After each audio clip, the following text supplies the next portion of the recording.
Hello children. The story I'm going to read you today, some of you may remember from reception when we did our space topic. It's The Smeds and The Smoods.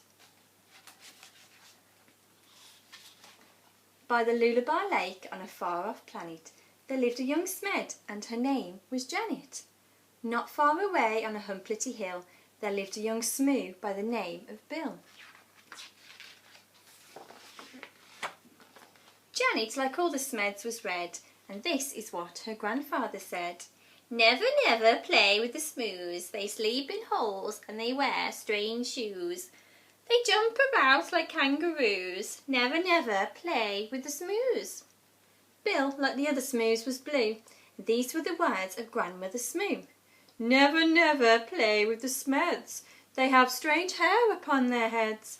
They sleep in funny things called beds. Never, never play with the Smeds." The Smeds are on their lake like nothing better than splashing about, getting wetter and wetter. But Janet grew bored with this watery play, and early one morning she tiptoed away. The Smoos jumped about on their humplety hill. They bounced up and down it and never stood still. But Bill was beginning to think, this is boring. So early one morning he set off exploring. Janet met Bill in the Werpula Wood when the trockles grew tall and the glompom smelled good. The two rubbed antennae and played all day long. She told him a story, he sang her a song. Then they climbed to the top of a gerberry coot and nibbled its juicy and jellyful fruit. Till who should disturb them but Grandfather Smed, shaking his fist as he angrily said, "Never, never play with a Smoo. They're such a nasty shade of blue. For the 100th time I say to you, never, never play with a Smoo." Grandmother Smoo was close behind, and this is how she spoke her mind. "Never, never play with a Smed. They're such a dreadful shade of red. I'll say again what I've always said. Never, never play with a Smed." Years went by on the far-off planet. Janet missed Bill and Bill missed Janet. But off they crept whenever they could to sing and play in the Werpula Wood. The two of them grew and decided to wed. But what do you think their grandparents said? "Never, never marry a Smoo. They're a beastly bunch, they're a crazy crew. They drink black tea and they eat green stew. Never, never marry a Smoo." "Never, never marry a Smed, my dearest child. Are you off your head? They drink pink milk and they eat brown bread. Never, never marry a Smed." Janet and Bill stole out that night while their families slept and the scroon shone bright. They clambered into the Smed's red rocket. Grandfather Smed had forgotten to lock it. Bill pressed the button and Janet steered. When their families woke, they had both disappeared. The Smeds said, "Your Bill must have stolen our Janet and taken her off to a distant planet." The Smoos said, "It's Janet who's stolen our Bill and lured him away from the humplety hill." The Smoos climbed into their rocket of blue and they said to the Smeds, "You had better come too."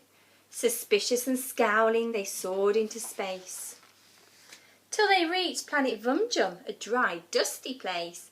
The Vums had long arms which they waved in the air, but they didn't have news of the runaway pair.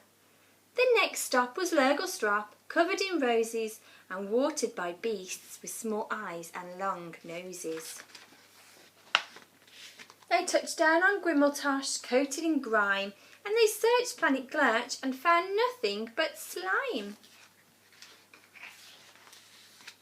One morning the Smoos found they'd run out of tea, so the Smeds shared their milk, which was pink as could be.